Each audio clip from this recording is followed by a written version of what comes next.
नमस्कार, मी सरिता दीक्षित.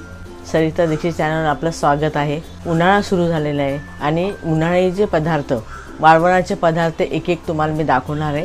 आज भगरीचे सांडगे, भगरीचे कुरकुरे पण म्हणतात त्याला, पण भगरीचे सांडगे कसे करायचे ते आपण बघूया. साधी सोपी पद्धत आहे. चला मग तुम्हाला मी दाखवते. रात्री मी 2 ग्लास भगर टाकली, त्याजवळ अर्धा किलो, त्याला 1 किलो बटाटे लागणार आहे. ते मी रात्री अर्धा किलो भगर भिजत घातली होती. म्हणजे त्याचं प्रमाण आहे पाव किलो भगरीला अर्धा किलो बटाटे आणि अर्धा किलो भगरीला 1 किलो बटाटे. तर आपण अर्धा किलोचं करणार आहोत. तर आपण रात्रभर भगर भिजवली होती, ती आता छानपैकी भिजलेली आहे आणि 1 किलो बटाटे शिजून घेतलेले. हे बघा, हे अर्धा किलो भगर रात्री मी भिजत घातली होती, छान भिजली आहे बघा बारीक. आता आपण याचं पाणी स्वच्छ काढून टाकू. 2-4 पाण्याने स्वच्छ भगर धुवून टाकू.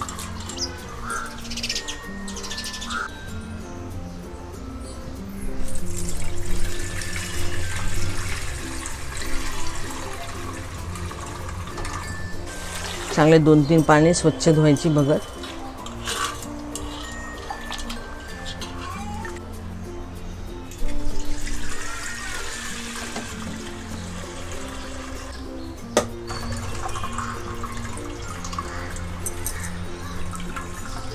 दोन 3 पाणी स्वच्छ धुतलेली भगर. 2 ग्लास घेतले, किती फुलली ती. 1 किलो बटाटे शिजत टाकले होते. हे वेफरचे बटाटे आहे. वेफर पण मी करणार आहे. ते बारीक किसून घ्यायचे छानपैकी. एकदम सोपी रेसिपी ही आणि खायला पण इतके मस्त लागतात, मुलांना तर खूप आवडतात. आता हे बटाटे आपण किसून घेऊया.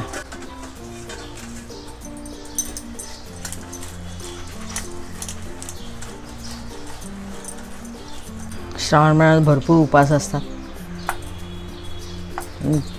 तेव्हा थोडंसं पापड तळले, उपवासाचे काही तळलं की छान लागतं. त्याचं प्रमाण आहे, पाव किलो भगर असेल तर अर्धा किलो बटाटे टाकायचे आणि अर्धा किलो भगर असेल तर 1 किलो बटाटे टाकायचे. चांगल्या खुसखुशीत होतात. ते बघा मस्त झाले. बारीक करून घ्यायचे.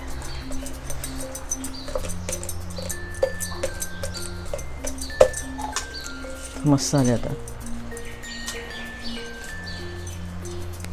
हे 2 ग्लास भगर घेतले ह्या ग्लासाने, तर आपण तिप्पट पाणी टाकायचं, म्हणजे 6 ग्लास पाणी टाकायचं.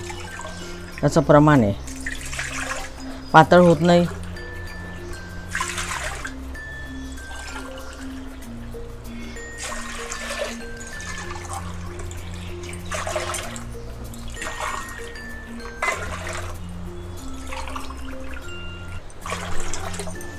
जितकी भगर असेल तितकं तिप्पट पाणी टाकायचं. तर आपण गॅसवर ठेवूया. आता हे भगर याच्यात टाकूया.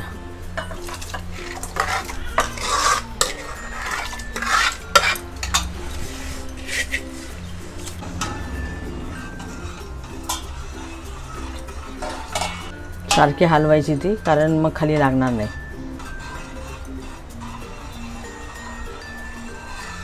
अर्धा टोप पाणी गरम करत ठेवूया, कारण कमी झालं तर त्याच्यात टाकायला बरं. कारण भगर फुललेली आहे ना, रात्रभर भिजत घातली तर सारखं ढवळत राहायचं, सारखं हलवत राहायचं, म्हणजे तो शिजेल, नाही तर खाली करपून जाईल. ना तर एकदा पाणी गरम झालं की लगेच भगर शिजते. भगरीला वेळ लागत नाही शिजायला. भगरीचे सांडगे तसे साबुदाण्याचे पण आहे, साबुदाण्याचे पण तुम्हाला दाखवणार आहे मी. छान लागतात एकदम. वाळवणीचे पदार्थ बरेच करता येतात. चकली आहे साबुदाण्याची, वेफर आहे, बटाटे शिजून बटाट्याचा किस पण करता येतो, ते पण दाखवणार आहे तुम्हाला. माझ्याकडे उपास भरपूर असतात. श्रावण महिन्यात पूर्ण महिन्याचे उपास असतात. गेल्या वर्षी सूनबाई बाळंतीण झाली म्हणून केलं नाही, पण वर्षभर विकत आणून खाल्लं.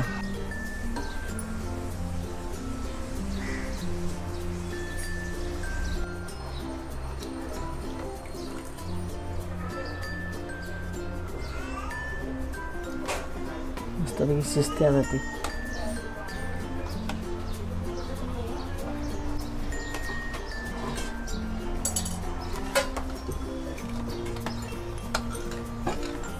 हा हिरवी मिरचीचा बारीक केलेला ठेचा आहे. याच्यात काहीच नाही आहे, हिरवी मिरची आहे. तुम्ही लाल मसाला पण टाकू शकता. छान चवीला खूप छान लागतं। आता ही शिजत आली भगर, आपण याच्यात टाकूया। नुसती मिरची आहे, कारण उपासाला काही चालत नाही। आणि चवीपुरतं मीठ टाकूया।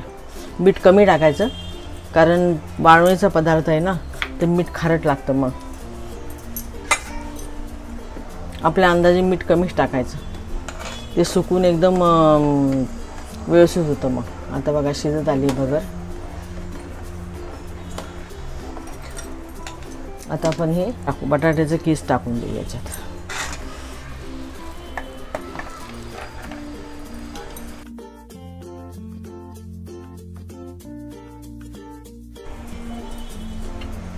चांगलं हलवून घ्यायचं, त्याला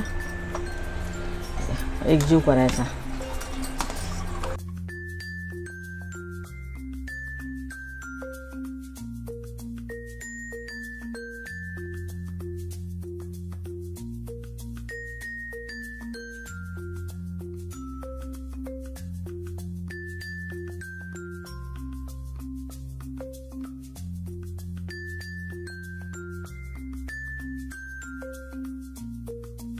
तो रवीने घुटून घ्यायचा।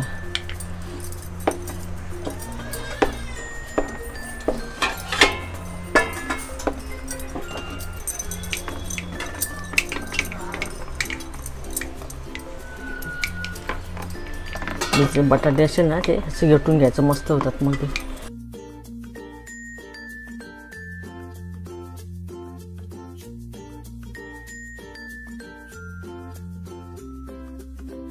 मस्त प्रमाणे बघा, आपल्याला पॉलिथिनच्या पिशवीमध्ये करायचं नाही तर तसं चमच्याने केलं तरी चालेल। चमच्याने केलं असेल तर आपल्याला पाणी टाकावं लागेल। एक जीव झाला बघा आता मस्त पैकी।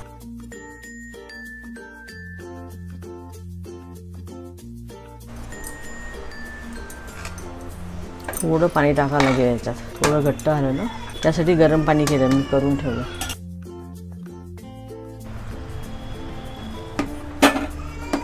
शिजायला पाहिजे ना, थोडं 5 मिनिटं झाकण ठेवून मस्त होईल ते। आता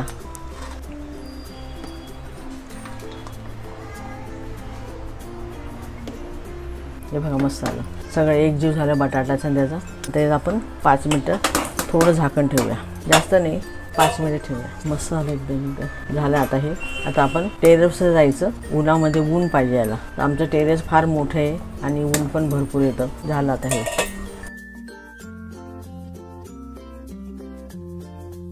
आता आपण टेरेसवर आलोय, तर प्लास्टिकवर टाकायचं म्हणजे चिटकत नाही आणि व्यवस्थित निघतात।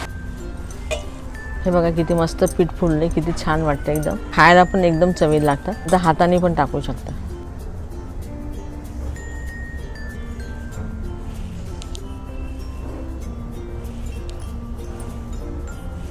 ते आतून पोकळ होतात।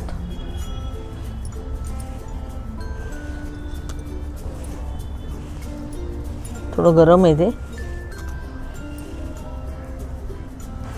पिशवीमध्ये आपण हे टाकायचं, हे पण झटपट होतात। याला तेल लावलं तर आपोआप निघतं ते। आणि हे असं बांधून घ्यायचं आणि खालून थोडं कापायचं।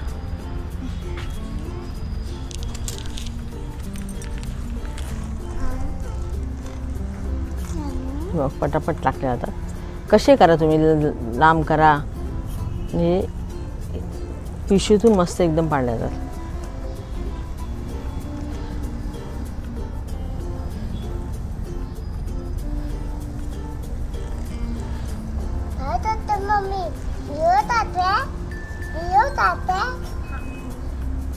हे बघा कशी जातात।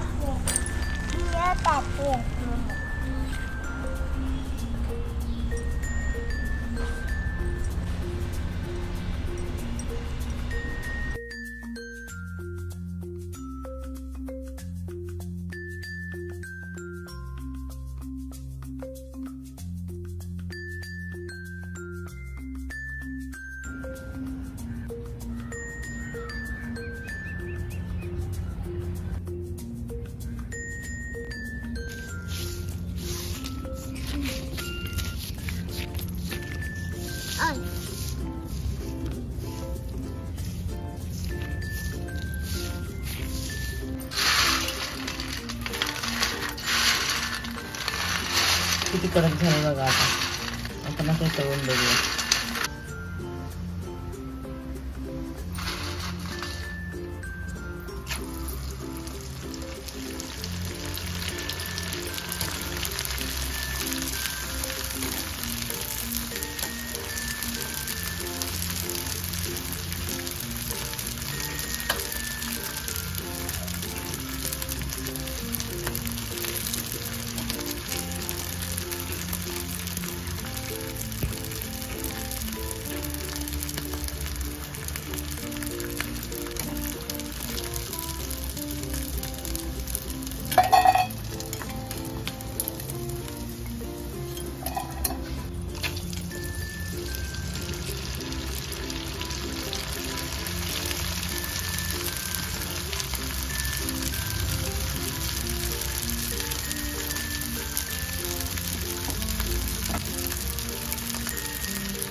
पोकळ आले आतून एकदम खुसखुशीत झाले.